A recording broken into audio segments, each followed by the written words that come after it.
What is up, guys, and welcome back to the Sweat It Out podcast. Today, we have a very special guest here in our hometown, Miami. She is an actress, model, TV host, wellness, and travel leader. She is a creator. She is also the author of Living Cancer Free, and she has her e-course, Live Free Renew. Please help us welcome the one and only Sara Quiriconi. How are you? I'm great. Wow, what an intro there. I'm doing wonderful. Thanks for having me on here. I feel like we've been talking about this for a while, and now we get to make it happen in reality. We're all stuck in our homes, so we're like, what can we do? Yeah, I think it's so cool that when you talk about certain things with somebody for a while and then you finally make it happen, you know, it's kind of like, man, it's here. Like, damn. The manifestation. That's exactly right. So how are you been? How's everything going for you? And I know it's been a while since we've actually caught up like this and actually chatted. So I definitely would love to just hear about, you know, you, where things are at for you, how things have shifted for you, especially, you know, with the approach of COVID coming in and really changing, you know, a lot of things, a lot of the way people operate in their current life. What are some of these nuances for yourself? And, you know, maybe you can share that with us. Definitely. I think that's like a 5-part question that you threw out there. But, you know, to break it down too, and Anthony, our connection originally started with fitness. Mm-hmm. And I think it's always been an underlying premise for who we are as humans. And for my entire life, you know, movement has been a crucial element through the ups, the downs, the all arounds, and how healing it can be. So that's the first and foremost, our connection with where we were originally where we originally met. And when we think about that, you know, the dynamics of what we were doing before COVID and what we are doing now for fitness as individuals, but also as leaders, has done a 180, you know, groups, classes, connections, you know, even for a while, privates. That is, for some time you could wear a mask, but that changed completely. How that's changed for me, I personally haven't been doing teaching one-on-one for a while. So it has actually, in my benefit, doing more digital content has gone up, which is a good thing. And being able to also mentor others or help others who are looking to do something similar. So if they're not as adept with production, how can I help them? Or on the flip side, how you're mentioning what are individuals doing now that's changed. You brought up the idea of the e-course I did, the free review. We're taking charge, or we have the opportunity to take charge of our own health in our own hands, you know, with virtual guidance, but also if I'm going to get healthy and nothing else has kicked my butt to do it, you know, as people, individuals who are listening, do it now, or you got no better time to do it than now, you know? So all of that has done a 180 in every way. And how has that transformation been for you? I know Mendez and I have spoken about it quite a bit on the podcast before about, you know, how beneficial it's been for us to be able to, you know, in his case, spend a little more time with his family, work on his coaching business. For me, you know, being able to really dive in and solidify the foundation of my online coaching business. How has it been for you, and in what ways have you seen a lot of that benefit come personally and professionally? I see everything as a gift. So I definitely see this as a gift in some ways for those who want to see the light. They want to wake up a little bit. They want to take charge of their health. Personally, my awakening in a lot of this has been, what is it ultimately that I want to do? If I'm looking back in my life 10, 15 years from now, am I really building the foundation and steps for where I want to be at that point in time?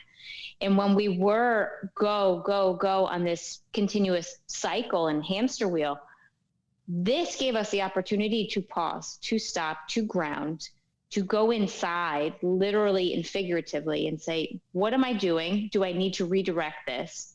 Do I need to, you know, deconstruct this, really demolish what was happening in my life before and start to recreate something better?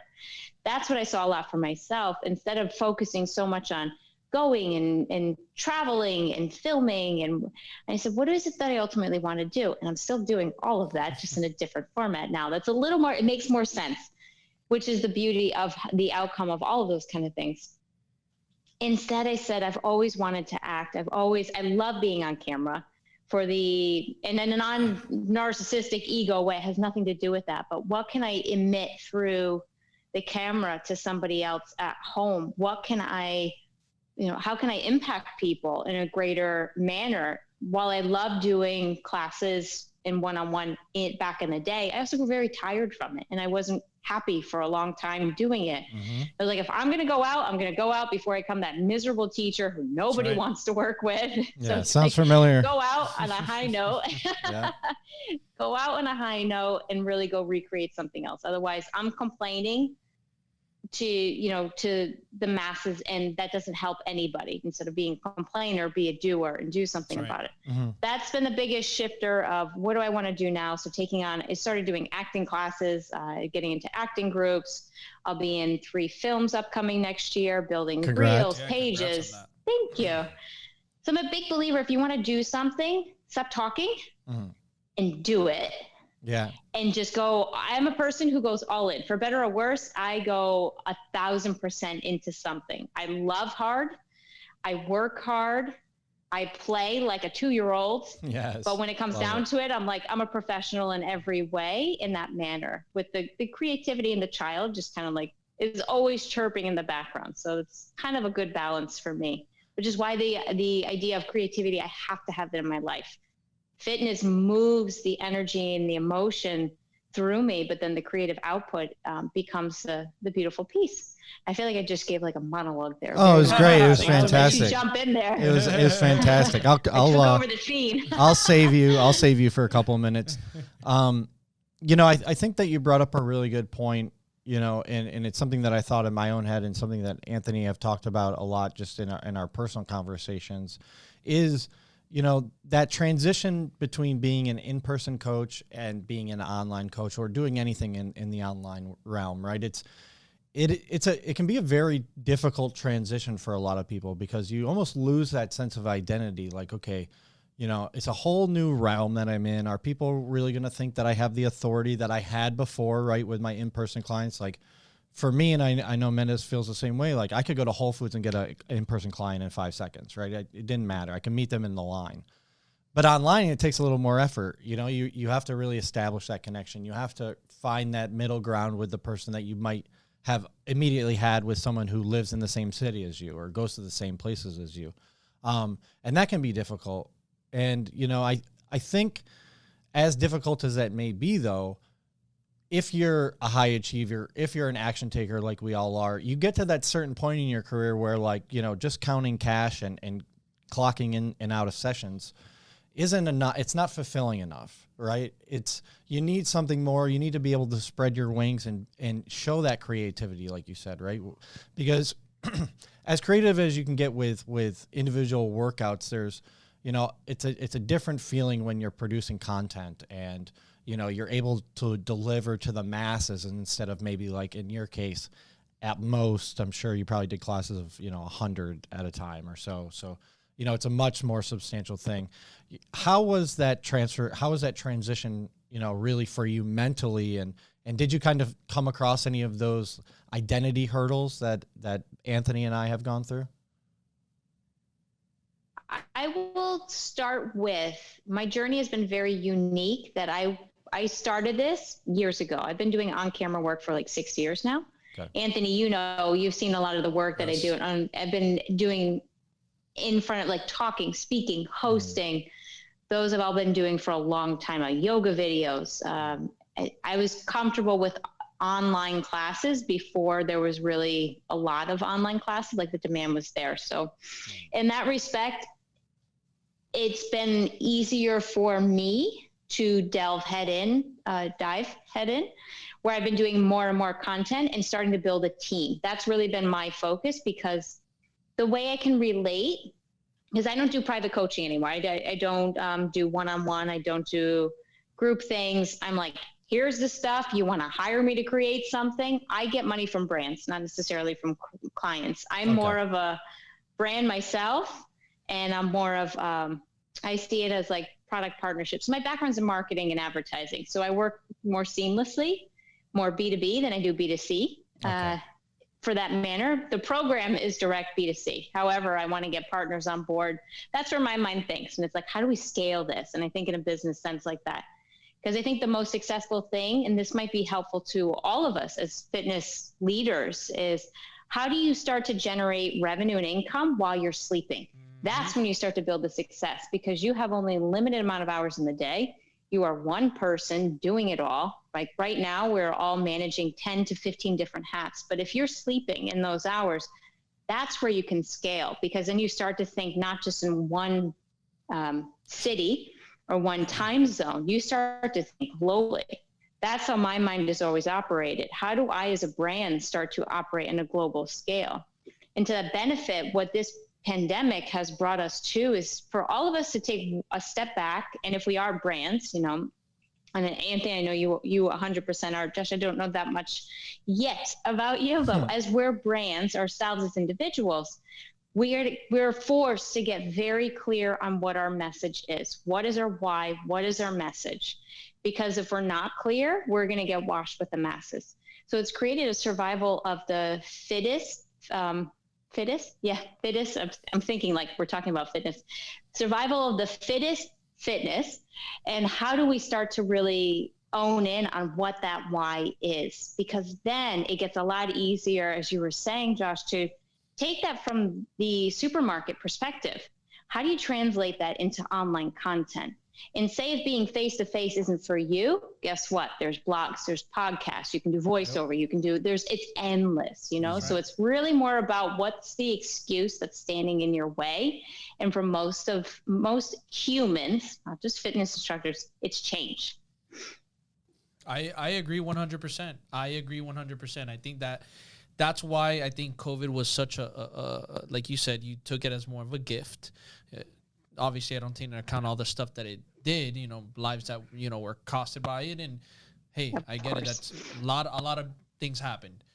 But I think at the same time, if you look at the gifts that it did bring along and you try to approach it with a new attitude, I think it's really exposing a lot of people's characters. I think it's testing people. I think it's really showing you what your capabilities, your thresholds. I think it's showing you who you are and who you can become. And I think it's the people who take advantage and allow themselves to consume themselves during this time to really figure out that why and to really put in that action and put in that work to develop themselves and develop whatever they're doing correctly, and figure out what is the key pieces for them, whether it's, heck, if I'm not somebody who likes being in front of camera, well, I know there's audio, let me do this and let me explore this realm, let me test this out.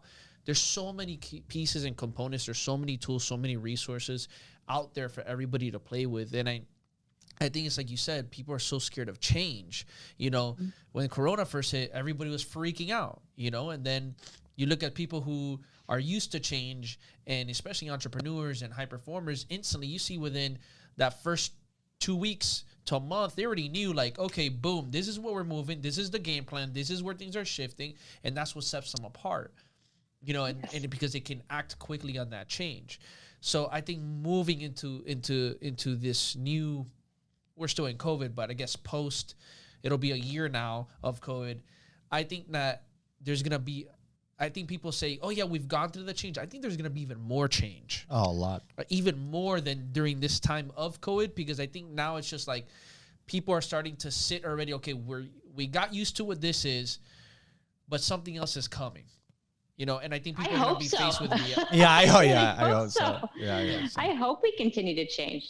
I just want to throw that in there. I'm sorry. I didn't mean to cut you off, Anthony. No, and I think sorry, I don't mean to cut you off, but I think a key point that you brought up as well was that, you know, you spent this time to really build out your system and build out your team. And if you're lucky to, you know, be like us and already have a good infrastructure in place to be able to do that, right? It really, and Anthony has mentioned this to me a lot, it's like opened up our eyes about how much we're doing that's really wasting a lot of our effort and our essential time, right? That we could just be giving to someone else to do, you know, like, and that's all part about building the team and finding out the type of, you know, personalities that you want to work with, and what works best, and what roles everyone kind of plays, and how that's all going to shift as you mentioned, you're able to scale the business on a global level. What are some of the key things that you're really, or that you advise people to look out for as they're building out their team in the content creating marketing world? And then I think I would love to add on, like, what are the key things for you in your personal, brand or life that you look for when you're building in teams? Like, what do you look for in people? Good add-on. What I look for people that I'm starting to take on, and it's in a newer development, because for a long time, I've really been doing it all. You can develop a team. There's also a lot of software out there that 100%. We can utilize. That's right. So when I say, building a team, sometimes it's just delegating work in a different manner. So if people are already freaking out and they're like, I don't have money to pay for somebody, it's like, hold your horses, because it can also be online software. So for an instance, if you wanted to take this recording, upload it to a transcription service, export that, now you have a blog, now you have written content for, probably 30 different social media posts, export that to another online platform that'll post automatically for you, download, royalty-free images, make sure they're royalty-free, yep. Please. 100%. Yeah, you don't want to get sued. No, and it just doesn't look good. No. So you start to think it is more of a business and entrepreneurial mindset, because it's, how do I make this work faster, smarter, and stronger? And when we think of, it's the same with fitness, no? It's like we try and think, how do we optimize our fitness program and us as humans to work at our best, for most of us who are achievers? And that's where I think we can get creative as to how we're taking on or delegating work. Now, for example, myself, I'm working with editors. I shoot a lot of content for either wellness travel or for fitness. I am not, or for nutrition as well, like health. I'll put health and fitness into one, and then wellness travel into another. And it's a lot of content. And as we were saying before, it's like, you only have so many hours in the day. So how do I start to maximize this? Well, I need to get an editing team. I like to first test out and see what work they're doing. Calls usually work best for like an intro. And then you get a feel for, who is this person? How are they working? If I throw out some direction, do they take it? Do I have to keep refining it? And after a couple times, if they're not getting it, don't waste your time anymore. Yeah, because you're not going to get it. That goes for relationships too, by the way. You just want to kind of, any relationship really, it's like, if somebody's not taking directive, and I'm a director. So it's like, if you don't take directive, don't waste my time. Then it's moving on. Now, us as empathetic, human, sensitive beings, you also have to detach from the, but I feel bad. And it's like, you're a business. I leave that up to him. I leave that up to him, and then I'm the cold-hearted one. Good cop, bad cop. And that works. You have the balance. Yeah. But if you don't have that, suits. If you don't have, I love that show. If you don't have that balance of, the business side, then find somebody who can offer that to you. Get a mentor, get somebody else to advise you. I've done that for different companies as well as some advisory work for content creation as well. I've done that for some travel brands and hotels, and you start to oversee and look, the creative direction of where they're going. And is it getting them closer to their goals? Or if not, then you have to redefine again. So it's a trial and error. Sometimes word of mouth is a great way as well. But if they're not delivering back what you're asking for, or it takes a long time, that's the other thing. I've had companies reach out to me and they're like, we want to work with you and help you. But if I reply back like this, because if you don't take an opportunity, there are 1,000 other people lined up behind you who will take it. And I say that from my experience with acting as well, and in life in general. If you are not ready to jump, somebody else will take it. And if people don't write back, if they're not responding back, I'm like, you're not the person for me. Because I honestly, if 24 hours to 48 hours of a response time doesn't work for you, that's okay, but you're not for me. I work at that pace, and that's the response that I need. So those are all the things that I personally look for when I'm testing out people to be a part of what Live Free is, because it's also accountability, it's responsibility, and it's how I can provide them growth as well. Because I'll send tutorials sometimes to the editing team, and I'm like, oh, you don't know how to do it. Okay, here's a video tutorial on how that can help you. And they're like, this is awesome. Thank you so much for teaching me this. So it works in both ways. Truly amazing. And I think off the bat, key components right here. Number one, accountability. I think that's one thing a lot of people miss, and why people, hire specialists or coaches is most important is because of accountability, number one. And then I think the other thing is, really understanding the person you're going to potentially work with. And after you see a few flags or a few things that, hey, this doesn't resonate with me, then understand, it's okay to cut certain things or not take on somebody, or the brand for itself not responding at a certain time frame. If that's how you operate and that's how you like to operate, doesn't mean right or wrong. It's just that if that's how they operate works for them, then great. But that's not how it operates for me. So I got to find people or a company that works at my speed, at my level, and that's what operates for me. And I think off the bat, another thing is system. That word that gets thrown out all the time we talk about is you got to have a system. You have to have a system in place, an orderly fashion system that's going to give you the proper steps that you can follow every single day with your team, which you mentioned. You have the tutorials to show them, you have the resources. Now they won't get lost. And I think when you set up a proper system and you set that for your team for success, that's where you're going to see a lot of the growth happen. That's where you're going to see the, I can go to sleep and make money. I can, go do the things I want and still have, income coming in and doing the things I love, because I have a system in place that I don't have to worry about 24/7. Oh my God, this didn't go through. This deal didn't happen. Did the content get pushed out? No, because you have a team of people in your system taking on certain tasks to be able to accomplish that certain goal that you're looking for accomplish. Now I want to ask you. Yes. Or if you want to go ahead first. No, I was going to say definitely, because you're also providing them value. Yep. You think of it, they're your team, and you're paying them, but you're also providing them value, and you're leaving them to feel like they're part of your team by, in a way, nurturing them as well. And that creates the camaraderie as to why they would want to give back.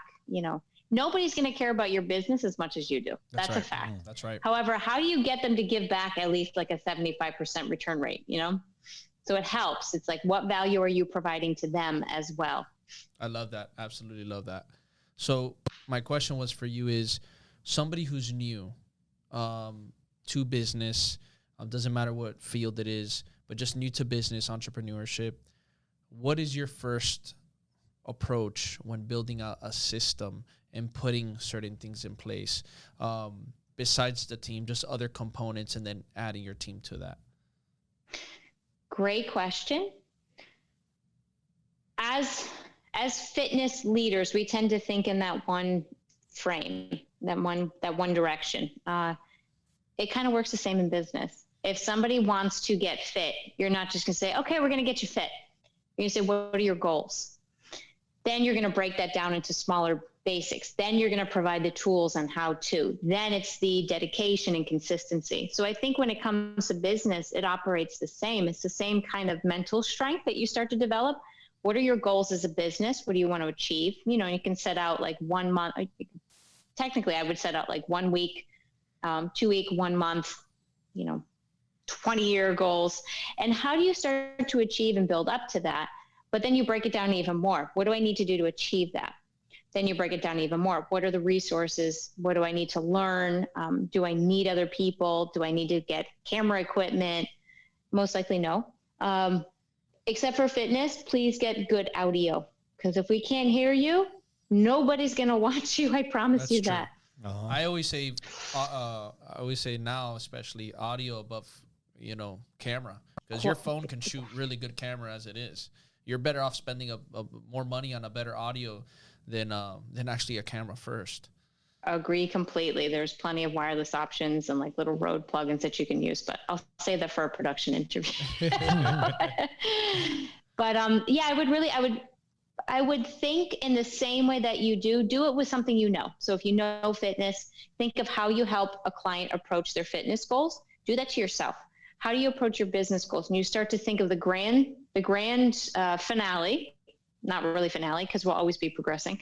But then how do you break that down even further to achieve those goals? And you start to fill in, you have your big rocks. We'll use Stephen Covey's analogy. You use your big rocks and then you start to fill them with the sand. And that sand is, the add-ins. You also need your social media. You need to do the emails, the outreach, and you're providing value to anybody as well at the same time. Remember that first and foremost, you have to provide value. Otherwise, it makes no sense. Like there's too much competition to not provide value, especially from a fitness perspective. I started to transition more into acting and modeling, so it's a little bit different. You won't see as much like value. If you read my post, please, if you follow my post, read the post, because most people are just like, awesome photo. And I was like, I just poured my heart out to you about like what just crushed my soul yesterday. And you're like, awesome photo. It's like when you teach an amazing fitness class, you're like, that song was so amazing. Yeah, was that Kygo? Did you play Kygo? I love Kygo. Like, just when I smash your head up against the wall. Like, yes. Motherfucker. Yeah. Yep. Yeah, my playlist, Slate it. Yeah, got it. Yeah. Peach. We have a lot of that down here. That's for sure. Oh my God. A lot of that. You can tell I'm from New York and like New England area when you see like, I don't know, from here to technically the whole thing. The only fake thing on me are my 2 front teeth because I knocked them out, but that's it. Yeah, you're an exception down here for sure. That's for true. But I also too, I think that's part of why you go to see a lot of people who come from other places around the country come to Florida, Miami. They strive tremendously. Yeah, and I'm not just saying that because look, I'm a Miami myself. I'm born and raised here, but. Yeah, we can't stand you. Get out of our city. I know, right? Imagine. You're a hustler, though, and that makes a big difference. I've seen it in you from day one. You're a hustler, and that is the difference between a dreamer who puts up their Pinterest board and says, oh, my gosh, vision, law of attraction. It's like, yeah, that's one thing, but what are you doing to get there? Yep. Instead of pinning shit, like what are you physically doing every single day? It's funny because he'll say I'm too much of a dreamer. Oh my God. No, what is that? I always like, sorry for the people listening to this podcast. It sounds a little, it sounds a little affectionate, but I really do think that, he's like the kite and I'm the string that holds him down, because if not, he'd blow away and I'd fall to the ground. So, but you bring up a really good point is that, you can accomplish a lot if you just put forth a lot of effort. Him and I have very different backgrounds, very different paths to how we got successful and how we got to the place where we're sitting together here. I took a much more formal route, right? I have my undergrad in exercise science. I got my master's degree in exercise science. He obviously took a much more informal route where he went content creating, really diving into like reading textbooks and practical application before I did, because I was taking the more formal route. And it really just goes to show you that like where there's a will, there's a way, right? There's no one path to get to success. You don't have, and I told this to my sister too. She's 8.5 years younger. She's a junior in college now.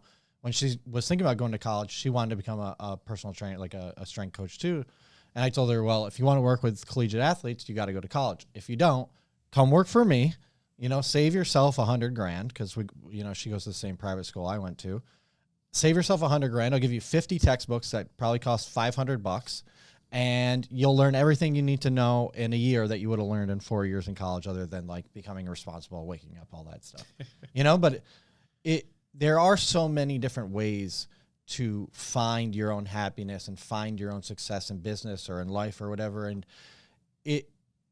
as much as we want to take other people's advice, that's what we do here on this podcast. I think it's also important to understand like the feelings that you have in your gut and your belief in yourself, right? You wouldn't have gotten to where you are today if you didn't believe in yourself, right? You mentioned no one's going to work as hard as you in your business as you are. And that really starts internally with like your belief in who you are as a person, right? So was that something that came easy to you, or did you kind of struggle growing into, the individual you are today? what depth of struggle do you want to take it to? I think is the bigger question. And I'm as far as you want to take it. Deep as the ocean. Nah, as far as you, we got plenty of time. So I always joke. I'm like, I can be as light as foam or as deep as the dark sea. I love that. That's great. I might steal take credit that for that quote. I will not take credit for that one. I think I read it somewhere. I've stolen so many quotes from people. It's great. Notebook just for the quotes we learn on our podcast. Don't tag me on that one. Yeah. People were like, she didn't say that. Canceled. She's a liar. Yeah, you're getting canceled. Thief. Okay. Yeah. Haters everywhere. Bring it. Right. You're talking a lot about self-love. And I am probably, when I was younger, I was the almost 98% opposite of that. I really struggled with self-esteem. I had no idea who I was. Everybody and anybody could influence me. I wanted to make people happy. I've never been like a people pleaser because I have no problem speaking my mind. No problem. To a point that is almost like, oh, did you really just say that? But does that sound like somebody? Does that sound like somebody guilty? And that comes with the territory, right? New England territory. We grow up with a blunt tongue. You're either from France or you're from New England, if we talk like we do. And it's not always appreciated, especially in this neck of the woods in Southern Florida. Yeah. However, the self-love journey has been an incredibly toiled one. It's not like New York streets. It's more like Boston, and it goes all up and down and around. And I think it's been an evolution for me, and every single day is another opportunity to learn something, to grow. Every step, every trip in my life, because I don't like to think of things as failures. I like to think of them as little lessons, little bumps along the way. I used a pinball machine in an interview I did yesterday, and it was each one of these, challenges, they just ping you in the direction that you're ultimately supposed to be, if you're awake and open-minded to take it in. So it took me, I would say, even to this day, I'm still learning every single day. I never want to feel like I'm complete. I always want to feel like I'm learning from everything, And that's how you start to figure out what is true for me. I speak a lot about being yourself, be you. Own your voice. You do you. I usually say that to a lot of people because they'll say, oh, but I don't really like that. It's like, you do you. I don't care. I'm indifferent. You want to eat whatever you want to eat? I'm indifferent. I don't care. But I'm going to do me. Because the minute that somebody starts to put on me, like, oh, you really should, and you look a little, and it's like, okay, why don't we focus on yourself? Because the minute that you're perfect, you can probably start handing out, suggestion cards. But until then, stick it somewhere else, and thank you very much. But I think we need to add her to the podcast. I think you need to come in and I think this would be great. Yes, no, definitely. And I was gonna say, Hannah, how often doesn't that happen with relationships? With partnerships. Yes. In a word, yes. Yeah, it's really, I think, so the subject that we were talking about yesterday in the other interview is on soulmates. And my whole idea on soulmates, everybody has a different idea of what a soulmate is. And it's almost as controversial of a subject if you start talking about politics. Very interesting. And I think a soulmate is anybody that you meet along your path that gives you some sort of connection to either redirect you. Maybe they stay, maybe they don't, but they all serve a purpose in your life for some grand scale that impacts you in a way. And so it's not just, I have this one lover who's my soulmate. And we met in high school. Am I your soulmate, Josh? Am I your soulmate? Oh my God. I don't think with that beard. I don't know. It's too scratchy for my face when you kiss. Do you two want to close the curtain? Yeah, it happens. Sometimes we forget. So wait, first you complained that it was too long. Now you're complaining that I look too young. They're holding hands. Too young. By the way, under the table. Sometimes. Only if I want to make him nervous while someone's talking, I might put my hand on his. Was it that you said off the camera? You were like, imagine if I just go in. Oh, yeah. I was like, he was bugging me. I was like looking something on his phone. Like, could you imagine if I just like gave you a kiss on the cheek on the podcast? Like fucking deer in the headlights, They just did, for the record, if you're listening. Yeah, all. I see what you're doing. She's instigating it right now. All tongue, open mouth. 100% I am, yeah. All tongue, open mouth. I have a younger brother. Yeah. I didn't do it. Yeah. Hey, when in Miami. I have no idea where it went with the question, but I think we're there. I don't know. We were talking about with relations. Yeah, Yes. It's all like how everything is just a lesson. Everything is like what feels good, what doesn't feel good. If it's not feeling good, first check with yourself. Yeah. Before we start blaming other people, because then you're That's just right. as bad as the problem to start projecting shit onto somebody else. However, if it is not you, it is still you because you're staying in it. So what are you going to do to get yourself out of it? It takes two to tango in every situation. So if you are staying, own that responsibility. I have zero tolerance for victim mentality. It's like either get in or get out. Don't complain about something, but learn the lesson. When you learn it, then make your exit strategy. Yeah. And I think too, and this goes for, relationships, business, friendships, how you handle everything. It's like, Stop caring so much about what other people are going to think of your decisions, right? Because they're not living your life. Yeah. If you want to date, like for me, I'm divorced, but I was married when I married my ex-wife. She's Argentinian, didn't really speak a lot of English. I'm from bumblefuck upstate New York, where they also don't really speak English, but it's supposed to be the language. So, but they certainly don't speak Spanish up there. No, they don't. No, they don't. Definitely not. Definitely. I remember being in high school. And being like, "Oh, what am I going to need Spanish for? I'll never need it." And then I married an Argentinian. And all of them were like, "Well, how are you going to do it? How are you going to, how are you going to communicate with her? How is this?" I'm like,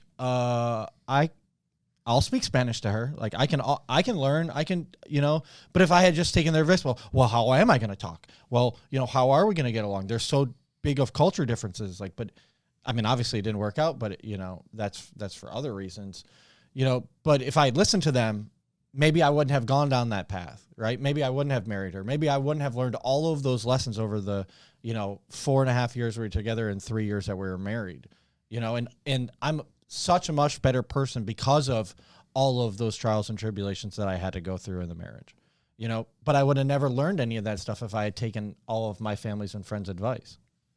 Agree. And I think that's a hard, you bring up multiple different good points in that. And my post actually today in social media, the geo tag says no regrets. And that's really how I feel to live life, because what are you going to do? You're going to spend that energy to say, right. Oh, I should have. And it's like, should is the worst word in the English dictionary, in my opinion. I try to use it as little as possible, unless I'm using it in the reverse psychology way, like I just did. And everything is a lesson in that manner. And some are for good, and it's hard to also see it on the other end too, because some people will then say later, I told you so. And those are usually the people I start to cut out of my life, or I say like, yeah, but what's really going on with you? Because once again, if people are putting that their opinion, that's their own shit. I've come to find out. Yeah, I'll have people say things it. to me. It's true. Yes, because it's really, you're challenging them, what they're doing on the inside. But everything is, in the end, my first ex-husband is one of my favorite people in this entire city. I really, really adore him. And I always tell him, I'm like, if any woman ever does you wrong, I'm going to go out and I will take care of her. I will handle her. Yeah. It's like, the love evolves in many ways. It doesn't have to stay what it was. It can transition and change in relationships, or some are just meant to take the guillotine and cut them the F out, and that's it.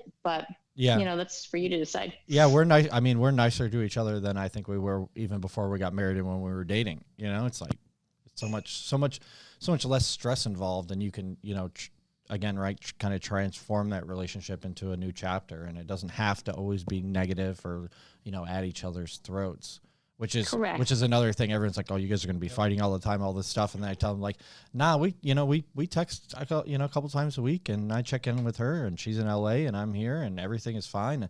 No, there's no way. Yeah. But why?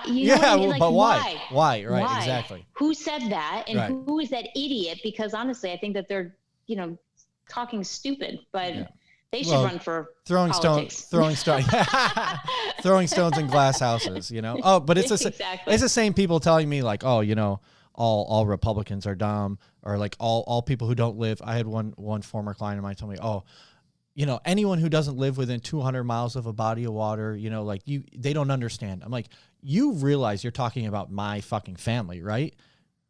like whether or not you understood it or not, that's my like my family are non-college educated, you know, hardworking, blue collar people. And you're telling me that they're dumb, you know? It's amazing how people generalize too. When I hear the word always, never, you know, all of the superlatives, you know what I mean, if it's not the correct word. Everything that is like all or nothing, black or white, I usually close my ears about 95% because I'm like, okay, this is a very close-minded person and individual. And they tend to be toxic people on many different levels. So no matter how many push-ups they can do, no matter how many green smoothies they drink in the morning, they're those same yogis walking around with the yoga mat, hitting people with the grocery store. Yeah, can we bring her on the podcast? You gotta come in and do this podcast. Would love to. Wait, so let's pause this. You're gonna run over here. Yeah. You ready? Yeah. Oh man, I gotta run. Really? Yeah. Oh my God, it's music to my ears. You really are perfect. Oh my God, this is great. Oh, this is great. You're like 3 days later. Oh, Sarah stopped for coffee. I'll be over there tomorrow. Don't worry. Like-minded people. I'll just call you an Uber. It'll be there. We go. Yeah. Super. It'll be much better. Yeah. So, you know, kind of moving back into what you're doing to help other people and you know what you're doing with your brand. What are some of the big things that you're looking forward to, you know, in the new year, accomplishing and you know how you're going to help others achieve what they want to achieve? You know, for anything that I take on, it has to have an impact in the end. You know, even if it's an acting role, it needs to have a good message and a good voice. It has to have something that inspires or creates an emotion in people to take positive change of some sort. It's got to shake them a little bit. Into 2021, I really want to have that team set so they can be creating content nonstop for YouTube, Instagram, particularly, and then the online program for Live for Renew. I want to keep adding to that and start to add different courses as well that are for content creators, that are for, you know, like we were talking about in this podcast. I need a skill set of marketing, business. Those are all things I really love because I grew up with it and it's just always been in my mindset. So I want to be able to provide those assets for people, eventually having enough revenue stream that I can provide it at a lower cost to really be able to reach anybody. You know, right now YouTube is free. So if you want some content from me, go to YouTube. You know, Instagram is free. Go there for content. But for some of the higher value content that really is like a program, a system, like we were talking about before, to provide that at a lower cost that gives access to a greater number, you know, internationally, because we forget we are the United States and we forget sometimes that we are at a different economical standpoint than most countries in the world. No matter how fucked up we are right now, we're still pretty high on the elevation. We're still like bankrolling. We're like, oh my gosh, my coffee has milk in it. It's like first world problems. My $9 venti Starbucks coffee. Oh my God. I put oat milk instead of almond milk. Place. Yeah. This is going in the trash. I'm gonna get another one. Yeah. Can you fucking refill this? By the way. Yeah. In a plastic cup, by the way. Yeah. Like, oh, but no plastic straw. No plastic straws.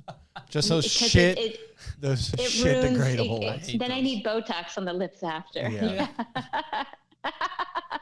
Miami. Yeah. But you gotta love Miami at a certain point. Oh, listen. The best thing about living here, though, and sorry, I know you probably have something here. much. I know you have. I know you have something much more important to talk about than this. But one of the best things I love about Miami is that I can tell what country you're from by what type of plastic surgery you have. Right. Or where it was done. Right. Yeah. Or where it was. Colombia. Yeah. Yes. No, I mean, and we're here. It's not to shit on Miami. But it's fun to shit. But it's easy. It's just easy. You know? New England, it's very easy. But there's a lot of beauty. I mean, we're here with reason. I always say I'm probably going to be bi-coastal for a long time to come. There's probably a transition for West Coast, especially for wanting to get into film and directing and acting. Like that's a lot for me. It's either New York for TV and series, or for LA for film. And film is always called. I've loved movies and just how you can take, like this story, you know, even what we're creating here, this is a story. How do you take that and put it into visual format? That's always fascinated me. But I do think to go back to what we were saying before, and what Miami, what I plan to do for the next year, both is to create that revenue stream of substantial growth that just, it makes money when I'm sleeping. It's able to provide value for anybody who's watching, listening, taking notes, reading a book, in the various forms of content. Gary Vee is phenomenal at discussing a lot of these in his keynotes. For anybody who's listening and like, how do I get started? It's like, we'll start listening in that direction. Gary Vee, Simon Sinek, they're all phenomenal business leaders. And how do I then create that free time and space to write, to film, to direct, and really for me, to act, and when I get to have my play, I'm better at doing the business things too. And to also, something I know I personally, admittedly, need to get better on is time just to do nothing. Because I suck at that. Oh, horrible. Sounds like me. On the flip side, I'm so excited about what I'm doing that I'm up at 6:30 this morning. And I'm going to bed at 10:30 tonight. And it's exhausting. But I go to bed so excited. One, because I get a fresh cup of coffee in the morning. Two, it's like I have an awesome things planned for the next day as well. So there'll be a time where I do get that time and that space because of building up to the team. But it's also, how do I put this front work forward now? Well, most people are not. Most people are still, heads up their ass, like, I don't know what I want to do. And I'm not getting my stimulus check. Yeah. Fuck that. That's happening a lot. Yeah. Right. But so what are you doing today to make it better for tomorrow? And you start to really put the extra work in now. It's like any portfolio. If you're investing up front, you can create, this stream of income that compounds in interest later. And that's where I'm really foreseeing what these end weeks of 2020 are, to really like kick off 2021 with a big, huge bang. Love that. Absolutely love that. I really wanted to ask you, since you mentioned, I know a bunch of times about acting and moving into that career and diving yourself into it. What kind of acting specifically do you really want to go into heavily on, and what does that look like for you? And what as the people observing it, what are we going to be able to expect coming out of your acting career and directing? Expect the unexpected. No, I'm kidding. Yeah. I mean, it's like, I've always joked, I can't do the Legally Blonde roles. I can, because it's almost humorous in some points. Like, oh my God. Like we're joking about like the Miami life, and it's like, oh, I could do those. But it's real though. What's yeah. Yeah, We're joking, but it's real. Not acting. What is the message that somebody's taking back from? I want to see the stories of women who they overcome, they empower themselves, they uplift, they are the leads. You know how many movies are filmed where the woman is always a supporting role? Why isn't the woman more in the lead role? Who triumphs? Who kicks ass? Who saves the world? And I'm talking beyond Wonder Woman. I'm going like what, even the lead dramas, that I want to see more of an evolution towards. She's more of like, someone I've been studying lately for a role is Gina Carano, and she's a Mandalorian. I haven't watched a lot of the show, but she's the former MMA fighter. So there's also transitions from different varying fields.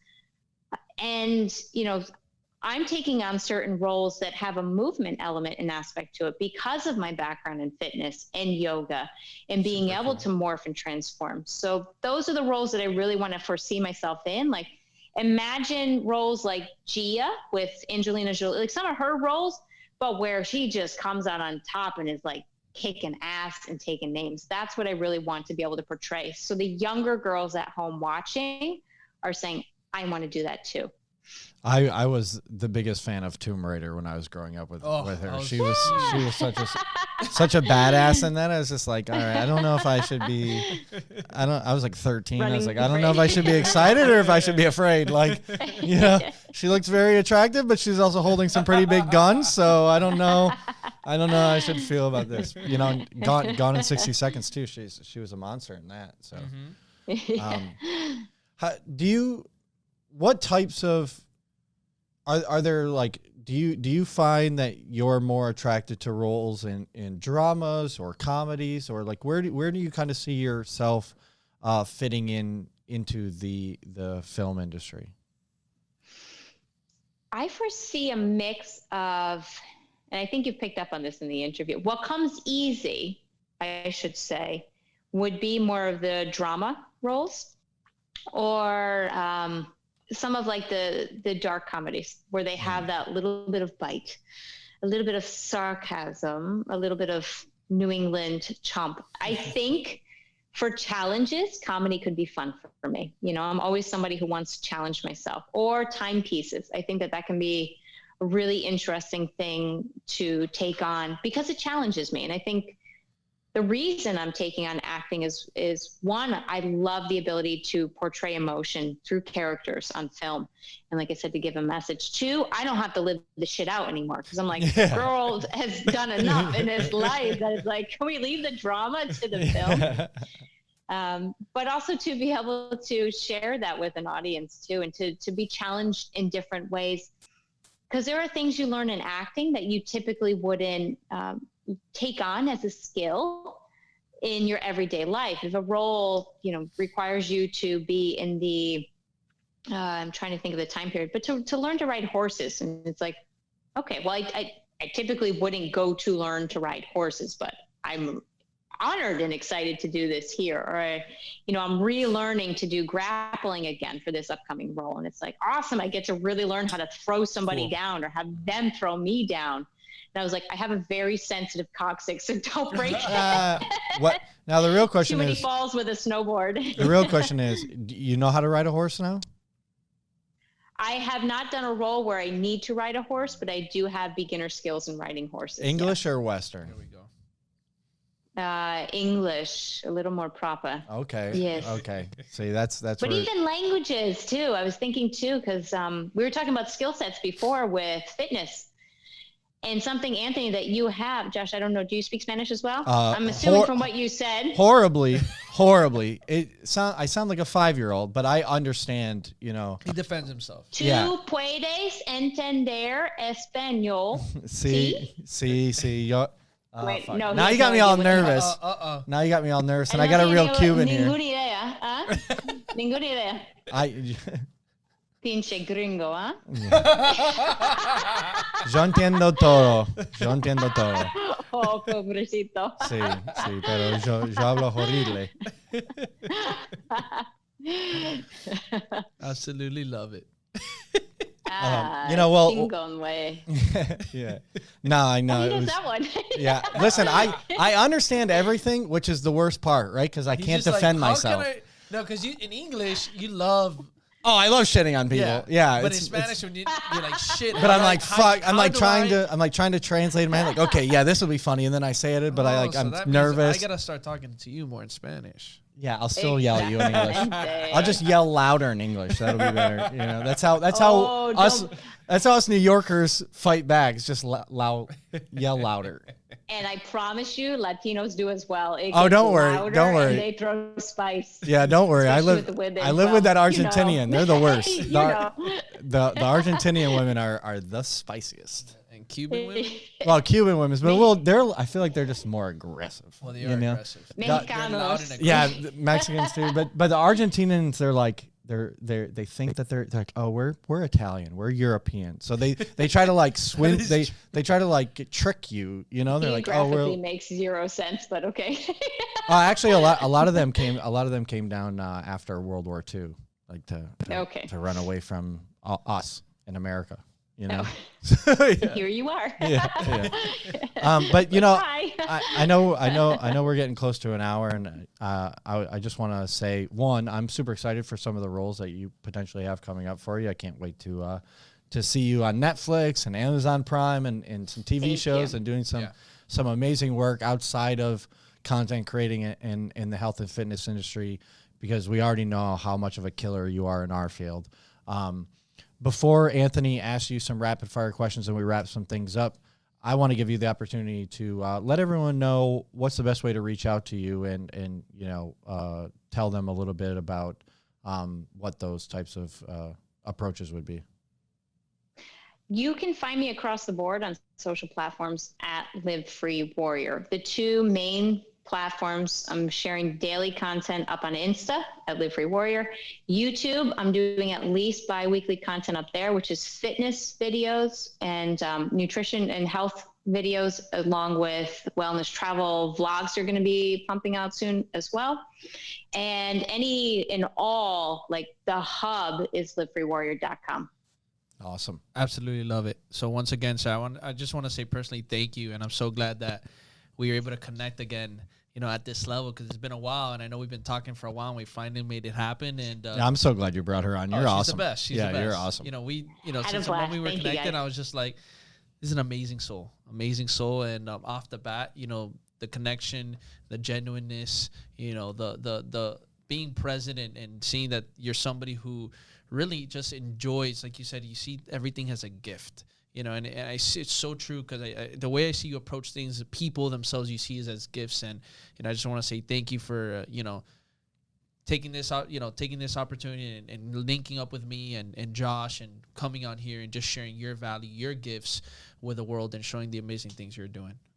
Truly appreciate it. And I think absolutely the same as you, Anthony, like from the beginning when I said, you're somebody who stands out from the crowd when we first connected with Puma. Josh, I got to learn you a little bit better. That's okay. I'm used to him getting hyped up while I sit here in my corner. Yeah. I'm teasing, of course.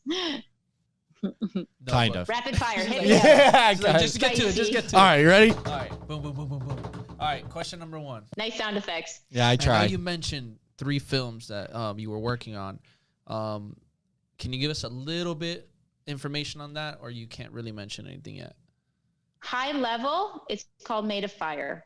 You can find all the info at IMDb. Those are, again, awesome. It's all linked on my website, but you can see all the upcoming pre-production work that's happening. And the character I'm playing is a badass. Awesome. Of course. Love it. Right? Yeah, of course. Question number 2. What was the thing that drove the inspiration for your book? I thought it was going to be selfish if I died with the information. And I felt like I had to impact somebody else by putting it out there. Love it. Question number 3. What is the craziest and wildest experience you've ever had in your career? I'm glad you said it in my career. Other than talking to us. Really weird. In my career, which one? I think it just keeps evolving. This is going to be a shitty answer because I don't really have one, but it's like to go with the flow. Some door closes and another one just keeps opening up. And the minute that I say no to something that doesn't feel aligned for me, there are at least 3 others that back up. So unfortunately, I can't really say one specific. I mean, I was laid off from my job in advertising that I think I probably would have gone corporate for the rest of my life. Well, as far as I can portray, I have no idea. But that layoff then led me to yoga, to et cetera, and here I am today. Love that. Love it. And I'm glad that didn't happen. I know. Right? Probably the best blessing. We would have been talking right now. Next question. What would you like to see moving out of this, what you call Corona era? What would you like to see moving forward in the world as a whole, and for yourself? I would love to see people kinder. I think we've really developed an awareness that we need to be around people, because in the beginning, everybody complained about, I can't do this and I miss my family and I want to do this. And it's like, okay, so what are you going to do when you actually see them? Because if you're going to sit next to your son and still be on your phone, that's not quality. Yep. So how do we create a kindness awareness around that you value people, not for what they can do for you, but because you're human? That's what I would love to see. I think it's a really tall order for majority of humans, but I believe in you. I think you can do it. Love that. Go for it.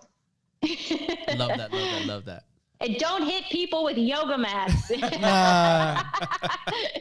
Don't be a yoga asshole.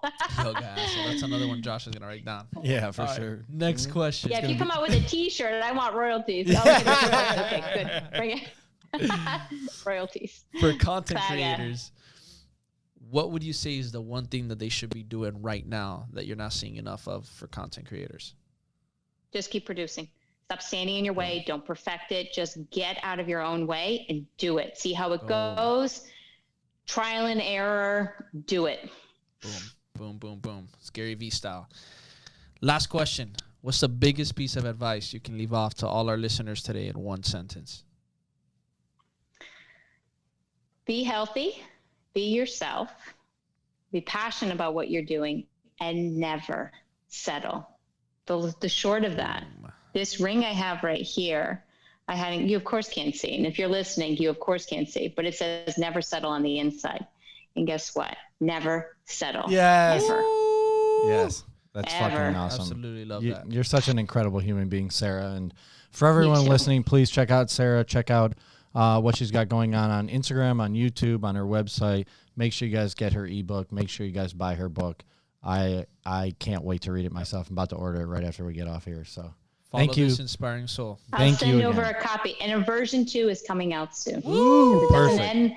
Doesn't end the way that it ends there. Life goes on. Great. Well, we'll have you back on when that comes out for and sure. then Josh has to have one sign says "Learn Spanish, gringo." Yeah. Pinche gringo. No mames, way. Listen. And they say white privilege exists, not in this room. All right. Well, man. Until next time, everyone. Thank you again, Much Sara. love. Thanks so much, guys.